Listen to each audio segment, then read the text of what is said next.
Friends, എല്ലാവർക്കും നമസ്കാരം. നിങ്ങളേവരും കാത്തിരിക്കുന്ന അലീനയുടെ നാളത്തെ സൂപ്പർ ഹിറ്റ് വിശേഷത്തിലേക്ക് എല്ലാ കൂട്ടുകാർക്കും സ്വാഗതം. എല്ലാവർക്കും നല്ലൊരു ശുഭരാത്രി നേർന്നുകൊണ്ട് തന്നെ നമുക്ക് നാളത്തെ സൂപ്പർ ഹിറ്റ് വിശേഷത്തിലേക്ക് കിടക്കാം.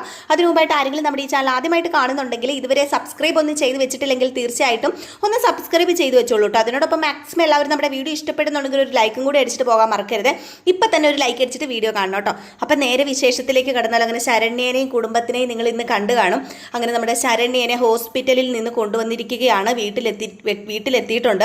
അപ്പോൾ അവിടുത്തെ മെമ്പർമാരും അത് കൗൺസിലറൊക്കെ വന്നിട്ട് കാര്യങ്ങളൊക്കെ പറയുകയാണ്.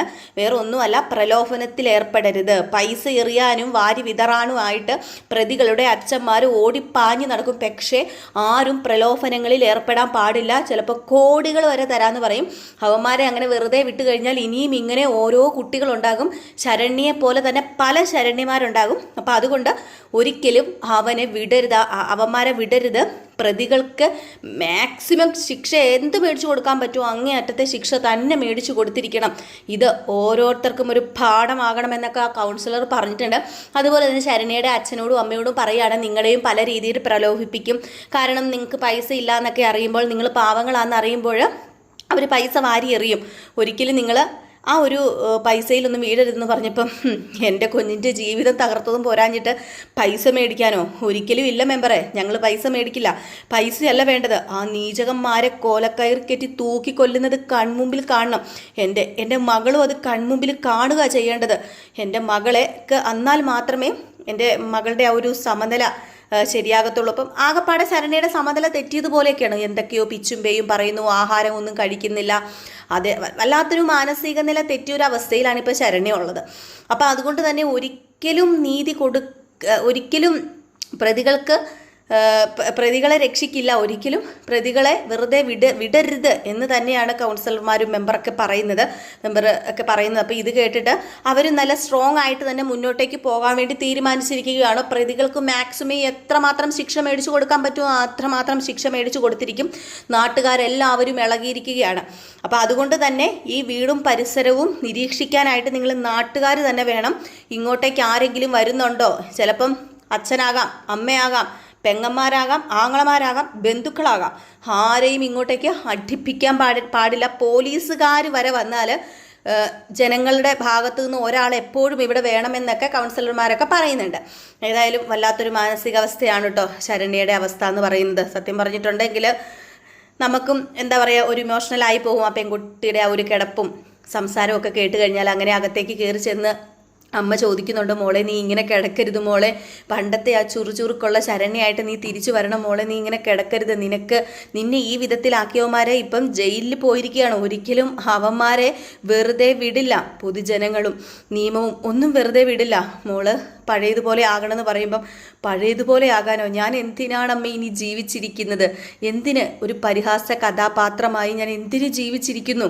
ഈ നാട്ടുകാർക്കും കുടുംബക്കാർക്കും ബന്ധുക്കൾക്കും എല്ലാവർക്കും അറിയില്ലേ ആരാണ് ശരണ്യ, ശരണ്യയ്ക്ക് എന്ത് സംഭവിച്ചു, ശരണ്യയുടെ ഈ അവസ്ഥ എന്താണ് എന്ന് ഓരോരുത്തർക്ക് അറിയില്ലേ എന്ന് പറഞ്ഞിട്ട് ആ കുട്ടി വീണ്ടും മയങ്ങി പോവുകയോ എന്താ പറയുക, കണ്ണടച്ച് ഒരു മൂലയിലേക്ക് ചുരുണ്ടുകൂടി അട്ട ചുരുളുന്നത് പോലെ ചുരുണ്ട് കിടക്കുന്ന ഒരു അവസ്ഥയുണ്ട് കേട്ടോ. ആ അമ്മയ്ക്കും അച്ഛനും അതൊന്നും സഹിക്കാവുന്നതിലും അപ്പുറമാണ്. അവർക്ക് എന്ത് ചെയ്യണമെന്നറിയില്ല. അങ്ങനെ എൻ്റെ കുഞ്ഞിന് ഇത് വന്നു പോയല്ലോ, എൻ്റെ കുഞ്ഞിന് ഇത് സംഭവിച്ചല്ലോ, ഒരിക്കലും വേറെ ഒരു പെമ്മക്കും ഇത് സംഭവിക്കാൻ പാടില്ല. ഏതറ്റം വരെ പോകാൻ കഴിയുമോ ആ അറ്റം വരെ നമുക്ക് പോകണമെന്ന് ആ അമ്മയോട് ഇങ്ങനെ പറഞ്ഞ് പൊട്ടിക്കരയുന്നൊരവസ്ഥയുണ്ട് കേട്ടോ. ആ ഒരവസ്ഥയാണ് നമ്മൾ കാണുന്നത്. വല്ലാത്തൊരവസ്ഥ തന്നെയാണത്. ആർക്കും പറഞ്ഞാലൊന്നും മനസ്സിലാകത്തില്ല. അനുഭവത്തിലൂടെ തന്നെ ഇതുപോലെ അവസ്ഥകളൊക്കെ ഉണ്ടാകുമ്പോഴേ മനസ്സിലാവത്തുള്ളൂ. അപ്പോൾ ആ ഒരു അവസ്ഥയിലാണുള്ളത്. അപ്പോൾ ഇതേ സമയം പിന്നെ കാണിക്കുന്നത് ജയിലിൽ കിടക്കുന്ന രോഹിത്തിനെയും ഹരീനെയും, അതുപോലെ തന്നെ ഹരിയുടെയും രോഹിത്തിൻ്റെയും കൂട്ടുകാരന്മാരെ തന്നെയാണ്. അവരാണെങ്കിൽ നമ്മുടെ ഹരിക്കാണെങ്കിൽ എന്താ പറയുക, അച്ഛൻ വന്ന് രക്ഷിക്കുമായിരിക്കും, അല്ലെങ്കിൽ അങ്കിൾ വന്ന് രക്ഷിക്കുമായിരിക്കും, എങ്ങനെയെങ്കിലും അവർ രക്ഷിക്കും, അത് ഉറപ്പാണ്. ഇവന്മാർക്കൊക്കെ എന്താ ഒരു പെണ്ണിനെ ഇങ്ങനെ ചെയ്തെന്നും പറഞ്ഞുകൊണ്ട് ഇപ്പം എന്താ പ്രശ്നം ഇരിക്കുന്നത്, അവളെ കൊന്നൊന്നും ഇല്ലല്ലോ, നമ്മൾ കൊലക്കുറ്റം ഒന്നും ചെയ്തില്ലല്ലോ എന്നൊക്കെ വാദോരാതെ ഇങ്ങനെ സംസാരിച്ചുകൊണ്ടിരിക്കുക മറ്റോമാരുമായിട്ട്. രോഹിത്താണെങ്കിലോ ഇതൊക്കെ കേട്ടിട്ട് രോഹിത്തിന് വല്ലാത്തൊരു സമനില തെറ്റിയിരിക്കുകയാണ്. അതായത് നമ്മുടെ ശരണ്യയുടെ അവസ്ഥ തന്നെയാണ് രോഹിത്തിന്. കുറ്റം ചെയ്യാതെ ശിക്ഷ അനുഭവിക്കുക എന്ന് പറയുന്നത് അത് അതായത് ഒരു കുറ്റവാളിയായിട്ട് മുദ്ര കുറ്റം ചെയ്യാതെ എന്ന് പറയുന്നത് ഭയങ്കരമായിട്ടും വല്ലാത്തൊരവസ്ഥയാണ്. ആ ഒരു അവസ്ഥയിലൂടെയാണ് രോഹിത് കടന്നു പോകുന്നത്. രോഹിത്തിന് സഹിക്കാൻ പറ്റുന്നില്ല. രോഹിത് എന്ത് ചെയ്യണമെന്ന് അറിയില്ല. ബാക്കിയുള്ളവർ പ്രതിയാണെന്നെങ്കിലും വെക്കാം. ഈ ജയിലിൽ ഈ ശിക്ഷ അനുഭവിച്ചുകൊണ്ടിരിക്കുന്നത് എന്തിനാണ് എൻ്റെ ഈശ്വര എന്ന മട്ടിൽ ആരോടും ഒന്നും സംസാരിക്കാതെ, എങ്കിൽ പിന്നെ ഹരിയോട് പറയുക പോലും ചെയ്യുന്നില്ല. ഹരിയോടൊന്ന് ചോദിക്കാം, നീ എന്തിനാ എന്നെ ഇങ്ങനെ എല്ലാവരുടെയും മുമ്പിൽ ഞാനൊരു തെറ്റും ചെയ്യാതെ എന്തിനാ ഹരി നീ എന്നെ ഇട്ട് കൊടുത്തത് എന്ന് ചോദിക്കുക. അതുപോലും ചോദിക്കാൻ നാവ് പോകുന്നില്ല. അപ്പം താൻ ചെയ്തത് ഒരു തെറ്റ് തന്നെയാണ് എന്ന് ഇപ്പം നമ്മുടെ ഹരിയെയും അതുപോലെ ഹരിയുടെ കൂട്ടുകാരന്മാരെയും പോലെ ഒന്നും അല്ല രോഹിത് അവിടെ പോയി. പക്ഷെ അതുപോലും ചെയ്തത് തെറ്റാണ് എന്ന് നമ്മുടെ രോഹിത്തിന് മനസ്സിലാക്കി കൊടുക്കുകയാണ്. രോഹിത്തിന് മനസ്സിലാക്കുകയാണ്. അപ്പം താനും ഒരു തെറ്റുകാരൻ തന്നെയാണ്, ഇതിൽ താനും ഉൾപ്പെട്ടിട്ടുണ്ടല്ലോ. താൻ ഇപ്പം ആ പെങ്കൊച്ചിനെ കയറി പിടിച്ചില്ല, ആ ബലാത്സംഗം ചെയ്തില്ല എങ്കിൽ പോലും താൻ തെറ്റുകാരൻ തന്നെയാണ് എന്നാണ് പറയുന്നത്. എന്നാണ് മനസ്സങ്ങനെ പറഞ്ഞുകൊണ്ടാണ് നമ്മുടെ ഹരിയോട് പോലും എന്തിന് എന്നെ എല്ലാവർക്കും മുമ്പിൽ വലിച്ചെറിഞ്ഞു കൊടുത്തു, ഞാൻ തെറ്റ് ചെയ്തില്ലല്ലോ എന്ന് ചോദിക്കുന്നില്ല. ഇവന്മാരെ ആണെങ്കിൽ പോലീസുകാരന്മാരിട്ട് അതും ഇതും പറയുന്നുണ്ട്. കാരണം ഒന്നാമത്തെ കേസ് എന്ന് പറയുന്നത് പെണ്ണിൻ്റെ വിഷയമാണല്ലോ, ബലാത്സംഗ കേസാണല്ലോ. മാക്സിമം അവന്മാർക്ക് കൊടുക്കാൻ പറ്റുന്ന അത്രയും ശിക്ഷ മേടിച്ചു കൊടുക്കുമെന്ന് പറഞ്ഞ് പോലീസ് അവരുടേതായ രീതിയിൽ എല്ലാം തയ്യാറാക്കുന്നുണ്ട്. ഇതിനു മുമ്പിൽ രോഹിത് നിസ്സഹായ അവസ്ഥയിൽ നിൽക്കുകയാണ്. ചോദ്യം ചെയ്യുമ്പോൾ അതിനൊരു ആൻസർ കൊടുക്കാൻ രോഹിത്തിന് പറ്റുന്നില്ല. രോഹിത് വല്ലാത്തൊരു അവസ്ഥയിൽ തന്നെയാണ് അപ്പോഴും ഉള്ളത്. സംസാരിക്കാൻ പോലും രോഹിത് തയ്യാറാകാത്ത ഒരു അവസ്ഥയാണ്. അപ്പോൾ ആ ഒരു രംഗം കാണിക്കുന്നുണ്ട്. പിന്നെ കാണിക്കുന്ന സീൻ എന്ന് പറഞ്ഞു കഴിഞ്ഞിട്ടുണ്ടെങ്കിൽ നമ്മുടെ മനു എത്തുകയാണ് കേട്ടോ. ഇതുവരെ മനു വന്നില്ലല്ലോ. നമ്മുടെ ബാലചന്ദ്രൻ തിരിച്ച് വീട്ടിലെത്തിയതിൽ പിന്നെ മനു വന്നിട്ടില്ല. അപ്പം മനു വീട്ടിലെത്തുകയാണ്. അപ്പം മനു വീട്ടിലെത്തുമ്പോഴത്തേക്ക് നമ്മുടെ അലീന തന്നെയാണ് പോയി വാതിൽ തുറക്കുന്നത്. ആരിത് മനുവേട്ടനോ കയറി വാ എന്നൊക്കെ പറയുന്നു. എന്താ സ്പെഷ്യൽ കോഫി എടുക്കട്ടെ എന്ന് ചോദിച്ചപ്പോൾ പിന്നെ എന്താ അലീന ഇവിടെ വരുമ്പോൾ എനിക്ക് നിൻ്റെ സ്പെഷ്യൽ കോഫി വേണ്ടേ, പെട്ടെന്ന് കോഫിയൊക്കെ എടുത്തിട്ട് വരാൻ പറയുക. അപ്പോഴത്തേക്ക് നമ്മുടെ ബാലചന്ദ്രൻ അവിടെ ഉണ്ടായിരുന്നു. അപ്പം ബാലചന്ദ്രൻ്റെ അടുത്തേക്ക് ചെല്ലുന്നു.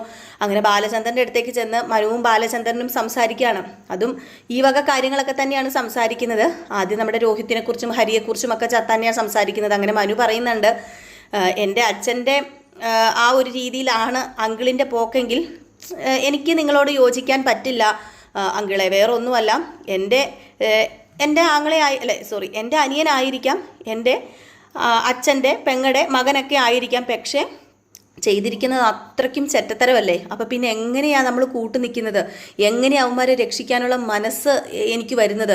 ഒരിക്കലും ഒന്നിനും ഞാൻ ഇറങ്ങി പുറപ്പെടില്ല. ഇപ്പം നടക്കുന്നുണ്ടല്ലോ രാജീവങ്ങളും അതുപോലെ തന്നെ എൻ്റെ അച്ഛനും നെട്ടോട്ട് ഓടി കണ്ട രാഷ്ട്രീയക്കാരെയും പോലീസ് ഉദ്യോഗസ്ഥന്മാരെയും മേപ്പോട്ടും ഒക്കെ കയറി നടക്കുന്നുണ്ട് രക്ഷിക്കാൻ വേണ്ടിയിട്ട്. ഒരു കച്ചിത്തുരുമ്പ് പിടിച്ചു കയറാൻ ഒരു കച്ചിത്തുരുമ്പിന് വേണ്ടിയിട്ട് അത്രമാത്രം പാടുപെട്ട് ഓടുന്നുണ്ട്. പക്ഷേ എനിക്ക് പറ്റത്തില്ല. ഈ നാണം കെട്ട കേസിനൊന്നും ഇറങ്ങി തിരിക്കാൻ വേണ്ടി എന്നെ കിട്ടില്ല എന്ന് തന്നെയാണ് പറയുന്നത് കേട്ടോ. ഏതായാലും ഈ ഒരു സമയത്ത് നമ്മുടെ ബാലചന്ദ്രനും പറയുന്നുണ്ട്, മനു നിന്റെ സൈഡിലൊക്കെ തന്നെയാണ് ഞാനും. കാരണം തെറ്റ് ചെയ്തവൻ ശിക്ഷിക്കപ്പെടണം. അതുകൊണ്ട് അതിപ്പം അച്ഛനാണെങ്കിലും മകനാണെങ്കിലും ഭാര്യയാണെങ്കിലും മക്കളാണെങ്കിലും ഒക്കെ തെറ്റ് ചെയ്താൽ അത് ശിക്ഷ ഏറ്റുവാങ്ങണം. അതുകൊണ്ടാണല്ലോ ഞാനിപ്പം ഈ ഒരു അവസ്ഥയിൽ നിൽക്കുന്നത്. തെറ്റുകാരി എൻ്റെ മുമ്പിലുണ്ട്. എൻ്റെ ഭാര്യ തന്നെ ഒരു തെറ്റുകാരിയാണ്. എന്നെ ചുടുതീയിലേക്ക് വലിച്ചെറിഞ്ഞതാണ് അവൾ. എന്നെ ഇത്രയും നാൾ വഞ്ചിച്ചതാണ്, പറ്റിച്ചതാണ്. എൻ്റെ ഭാര്യ മാത്രമല്ല, ഭാര്യയുടെ വീട്ടുകാരും കൂടി ചേർന്ന് എന്നെ പറ്റിച്ചു വഞ്ചിച്ച് എന്നെ പൊട്ടം കളിപ്പിച്ച് ആ കല്യാണ മണ്ഡപത്തിൽ കയറ്റി നിർത്തിയപ്പോൾ എനിക്കുണ്ടായ സന്തോഷമുണ്ടല്ലോ.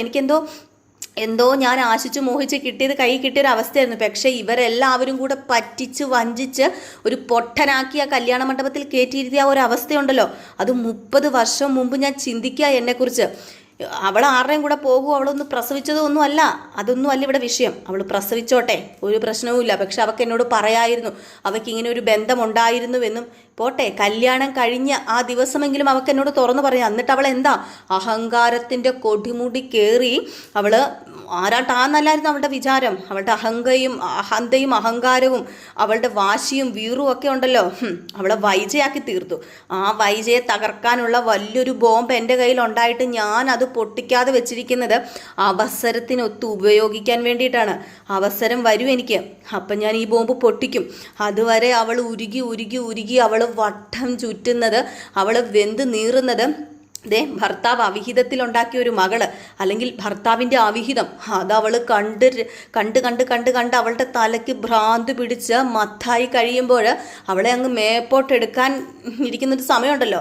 ആ ഒരു സമയത്ത് ഞാൻ പറയും, സത്യങ്ങളൊക്കെ വിളിച്ചു പറയും. അപ്പോൾ അവൾക്ക് മോളെ ഒന്ന് കൊഞ്ചിക്കാനോ അവളുടെ മകളെ ഒന്ന് അംഗീകരിക്കാനോ പറ്റാത്ത ആ ഒരു സമയത്ത് ഞാൻ അത് വിളിച്ചു പറയുമ്പം അവളുടെ ആത്മാവിന് പോലും ശാന്തി കിട്ടാതെ അവൾ അലഞ്ഞ് തിരിഞ്ഞ് നടക്കണം.